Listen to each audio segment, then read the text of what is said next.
Life is hectic, demanding, and doesn't stop. When honest with ourselves, we must confess we often don't know what the hell we're doing. The LARKCAST is an ongoing conversation about the inclusive and mischievous nature of God's presence through the lens of all the things that make up this phenomenon we refer to as life. Astonishing grace and refreshing honesty collide right here for your weekly encouragement.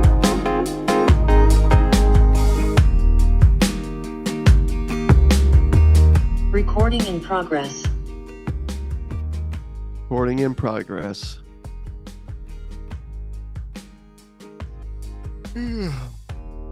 Christianity in progress.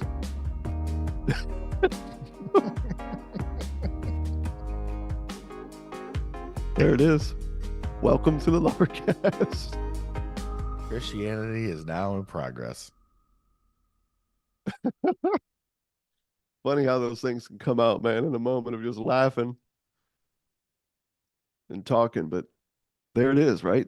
That's Galatians 4. That's the latter part of this chapter. That's what Paul's getting at. It's where he's really moving this crowd to is, hey, this practical Christianity that you're chasing in the name of progress, in the name of becoming something more than you are, becoming like Jesus, becoming someone God can use for the sake of the world. Yeah, it's actually contrary to the entire life of faith that God's given you. And ironically, it's actually robbing you of the very joy and satisfaction that you're longing for. Mm-hmm. It's that satisfaction, that spirit of human flourishing that you want to walk in. It's found in not seeking to try to become something more than you are. It's actually found in trusting God and leaning on his mercies that are new every day. And in that, walking in the beauty of friendship, the giving of yourself away. Yeah, we talked pre-show of how appealing the message of, these Judaizers, the ones that are tricking this crew, is they're offering to everyone, and to the Galatians in particular, a life with God that you can control through dietary restrictions, moral laws, ceremonies. It's just boxes you can check, things that you can do so that you know where you stand. And if you know where you stand, you can have confidence in that. But the downside of that is an identity that's rooted in like behavior and box checking. It has to be exclusionary because it's all about like what you're doing, and in that you notice what others are not doing. So now we're getting into lists again. Yeah. We're getting into lists. And I love where Paul goes in this chapter because he switches a gear here, man, which we're going to get into for all of you who are listening out there. Welcome to the LARKCAST, by the way. Yeah. Welcome. We're glad you are here. And I guess you could say we're a little stoked about this passage because Paul moves things from this big, broad theological camp that he's been unpacking, right? And I'd say the last chapter and a half in Galatians. He starts to really move it into the simple, the practical that we sometimes can find ourselves looking for.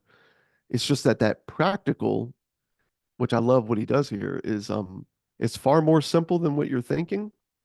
And he shows the ugly side of, where it can go and what's been brought about by these Judaizers who were seeking to offer handles in the name of following Jesus. I guess you could say they, like a lot of Christian leaders that I can hear today, and Christians, and I've been there myself and go there at times. We're not okay with mystery. That might be just a good way to put it. We struggle with mystery. And, I forgot who it was that Jameson was quoting in a recent conversation with him, but we'll have him on here soon and he can share with us. But Anyhow, this quote that he dropped, man, was from a certain author who was unpacking something similar and said said, I think it's I love this. Humans don't understand that paradoxes aren't meant to be solved. Paradoxes aren't meant to be solved. There's a mystery to what Christ has done. Hmm. There's a mystery to God uniting himself to us in the incarnation, uniting himself to us in our sin, right? In his death, and then raising us to new life in him. That this being our very reality right now. And none of it from our doing, right? Paul's just been hammering away at that, man, up to this point. And I think if freedom is what you're longing for and fulfillment is a hope for you in this life, satisfaction, you could say, you're going to have to be okay with mystery.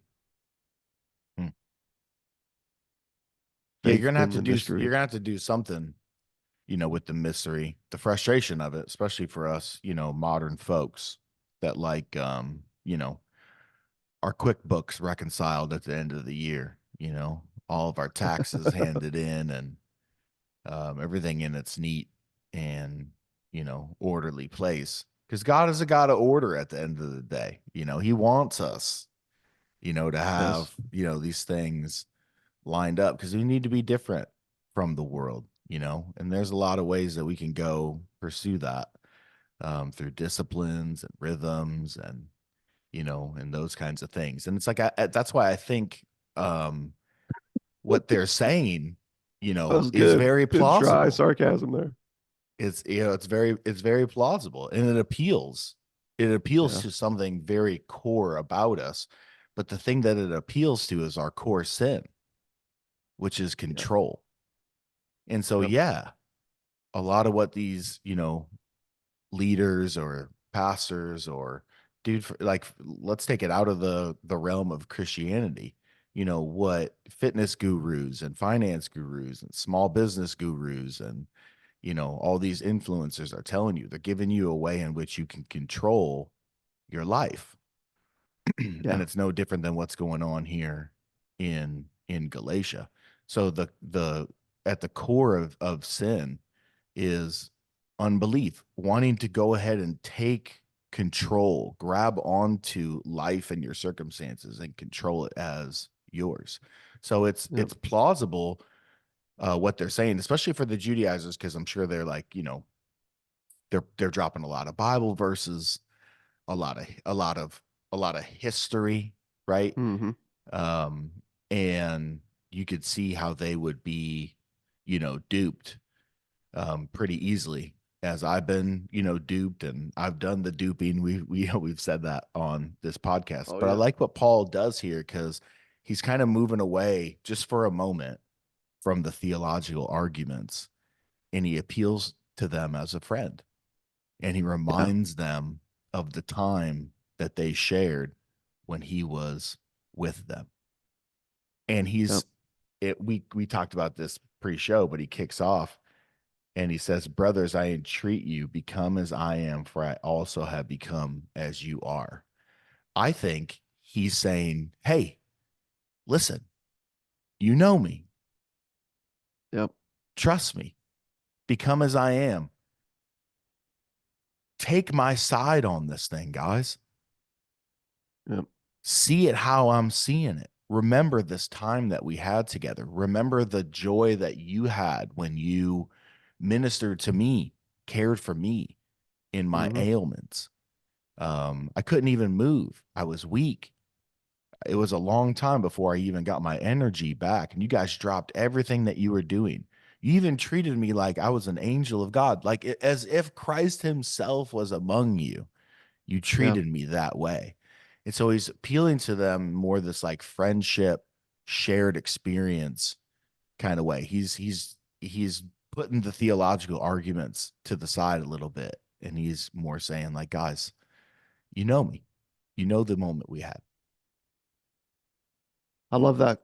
He's and what's cool is like in that moment of remembering that, he's also sort of highlighting this joy, right, that you brought up, this satisfaction, this fulfillment that they found in this. I came to you as one who was completely dependent upon you. I had to stop on my travels to live here because of how bad off I was. The illness that he has, we don't know what it is. We just know that he couldn't go on and he had to stay there for a season.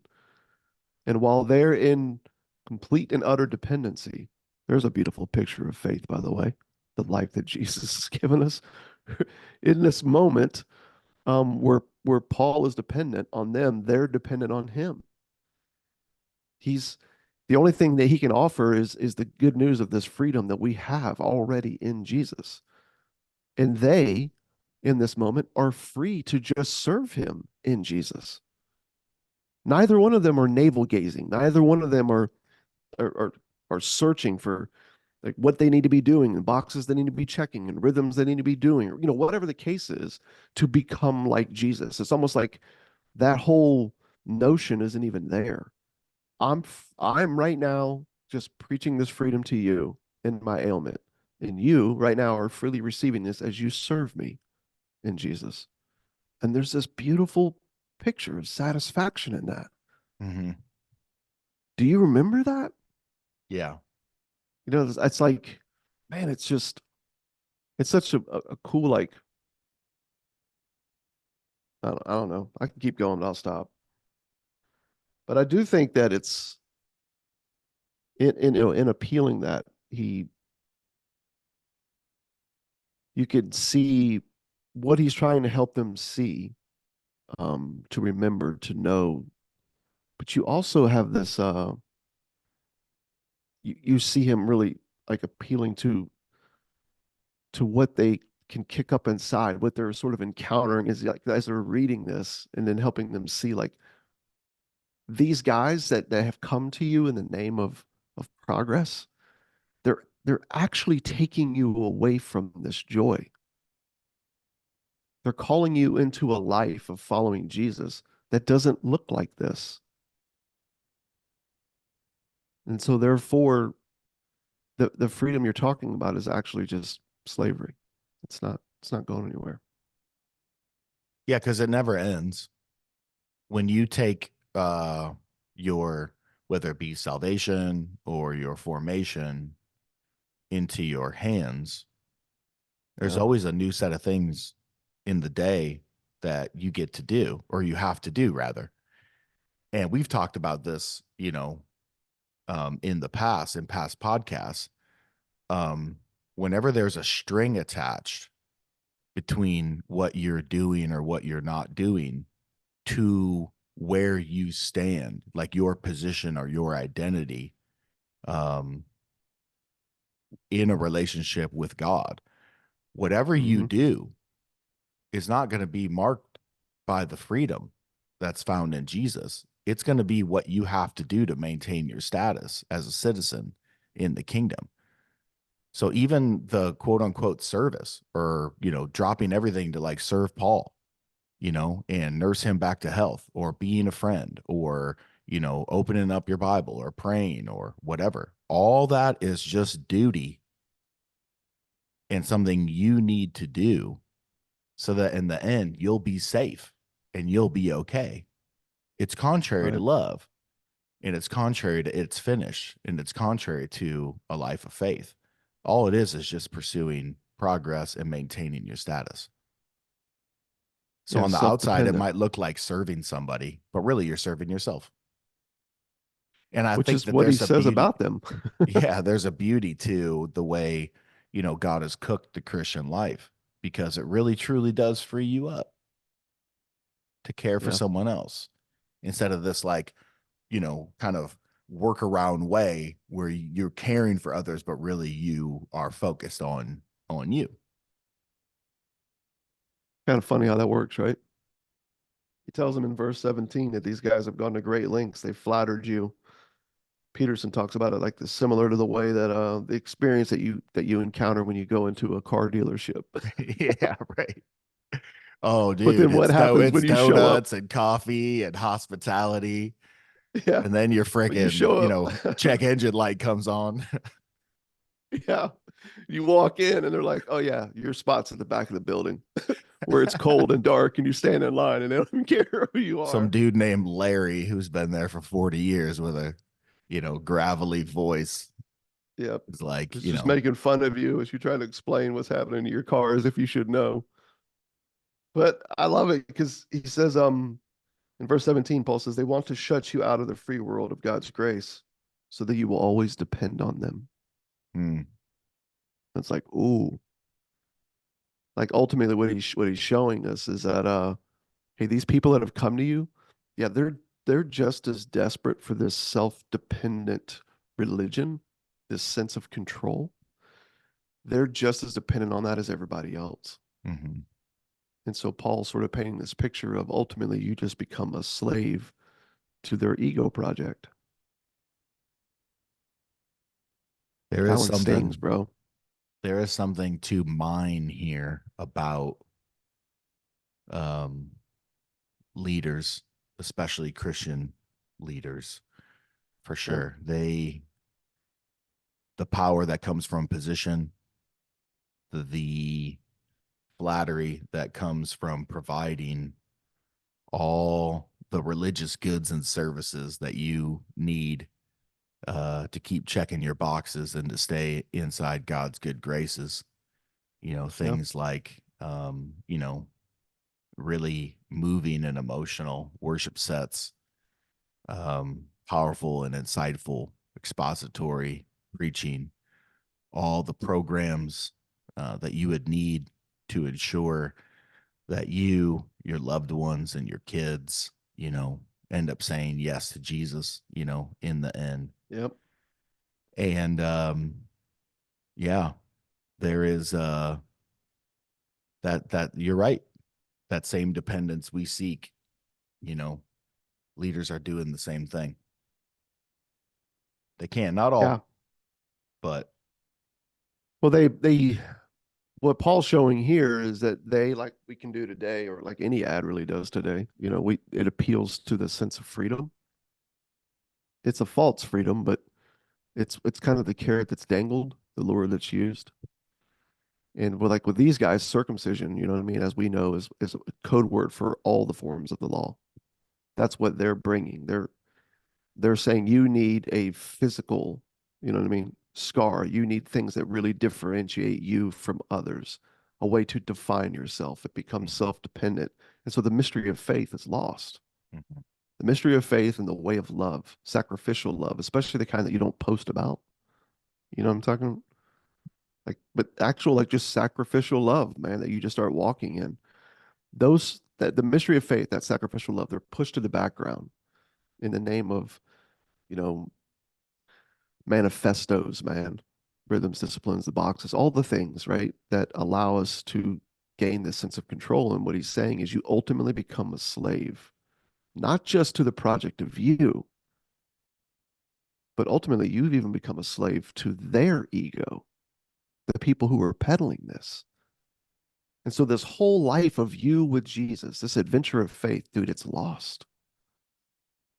And now you spend your life in we could fast forward this to today, and it seems like there's two pretty prominent camps. You have, the one camp, which is, you're broken, so there's this shame. You need to become something better. And here's how you get it together. You know what I mean? So you become a slave to that practical, element. But then you also have, on the other hand, just to be clear here, you have the grace camp, as it's called, which is also every week, like you just feeling your shame and all the things that you should be, but there's God's grace. And so you're just like living in this constant cycle of like shame and gratitude, shame and gratitude, shame and gratitude. And another camp, it's shame and grit and shame and grit. You know what I mean? Like getting it together. And like meanwhile, it's like these are the two thieves that the gospel is being crucified between still today yeah. in your everyday life. Hmm. And we're being duped by just pure insecurity and a love for control from this camp over here. And he's like, Yeah. enough. Do you not remember the satisfaction, the joy, the fulfillment that you found in just rejoicing in the good news that you were hearing and just being freed up to just be a friend who served? Hmm. Was there not just a beautiful thing within that simple, mundane, everyday flow of life? He's Yeah. like, In man, terms you of, remember that. right. Yeah. In terms of if you, their faith or their formation, Paul says you were running, you were like sprinting in this, Mm, like just someone with like a big smile on your face, just, running and, progressing in, this freedom, if you want to use that word, enjoying this freedom. You were running and yep. now you're being hindered. And I think what you're saying ties into a small little phrase he has down here, um, where he says, "My little children, for whom I am again in the anguish of childbirth, until Christ is formed in you." He references the pain of watching them, revert. You know, Yeah. you're not progressing, you're not growing, you're not children who are becoming, um, adults. You're reverting back to childhood, almost infancy. And I have this pain in my gut and in my heart over you until Christ is formed in you. And I think that phrase, until Christ is formed in you, I think what you're saying is they're taking their formation and trying to form Christ in themselves. But the way Yep. Paul phrases that, it goes back to the Galatians 2:20 thing. Um, you know, I've been crucified at Christ. It's no longer I who live, but Christ who lives in me. And the life I now live, I live in the flesh. I live by faith in the Son of God who loved me and gave himself up for me. Yep. Christ is living his life in us. He's not a static being just sitting at the right hand of God with arms folded. That's great Yep. imagery for it is finished. He sat down. Yes, the work is done. But Christ by the Spirit is at work forming himself in us. What they're Hmm. doing, the Judaizers' trick, and what we're seeing a lot in popular Christianity now, in popular books and leaders, is grab onto your formation yourself.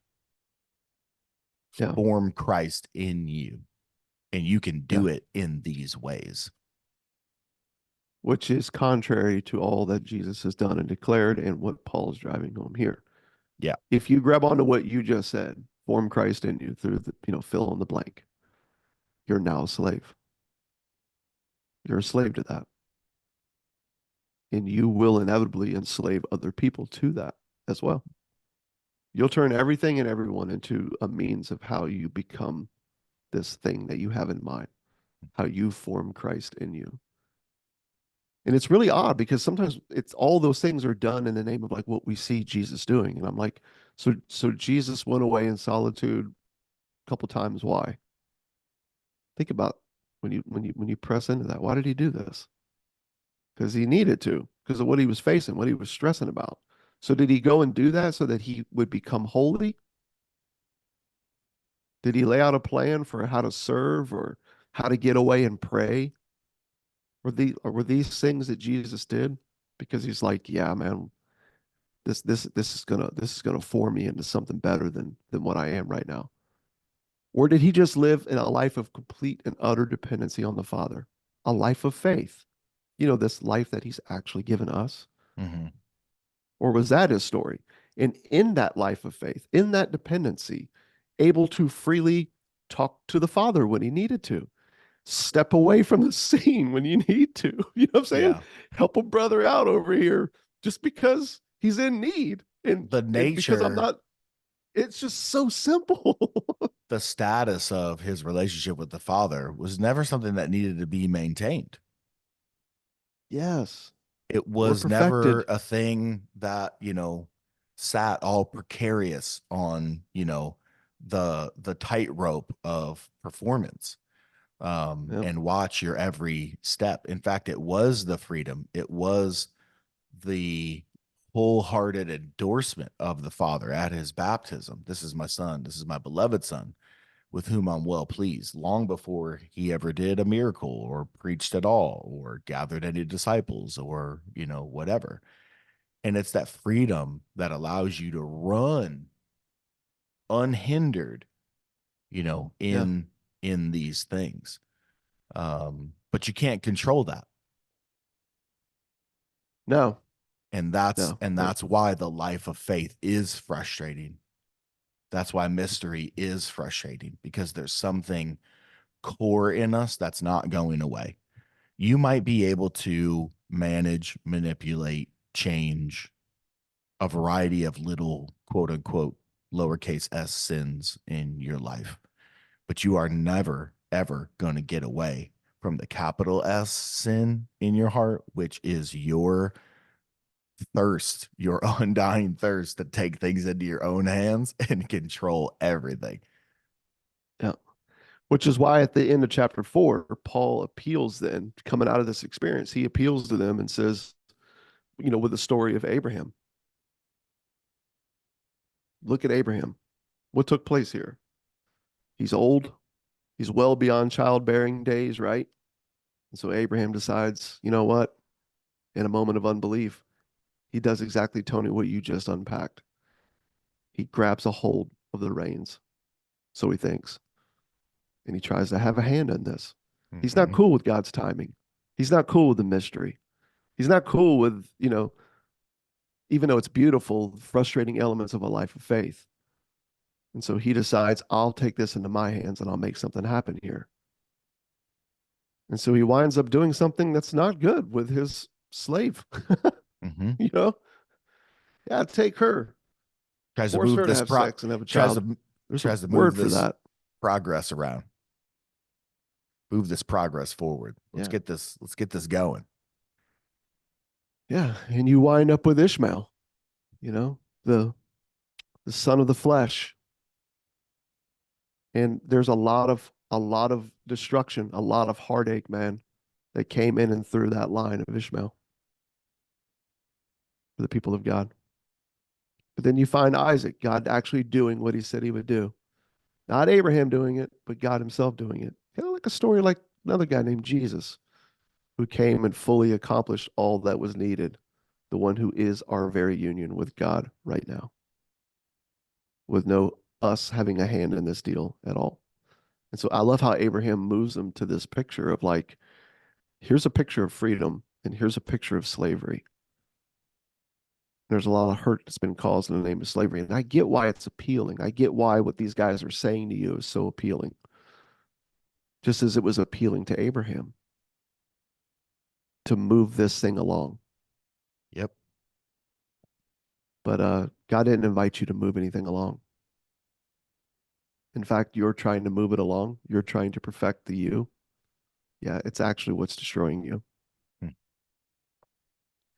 And religion's really good at that, man.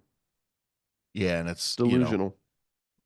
The doorway into the next chunk of verses, because he gets into, historically he gets into that. We'll have to save that one for next week. But man, don't be duped. Don't be bewitched. Be okay with the mystery and the frustration of faith, because what that's doing, that frustration, that tension you're feeling, it's rubbing up against the very reality of what we mean by we are sinners. We love control. And you could try to appease that.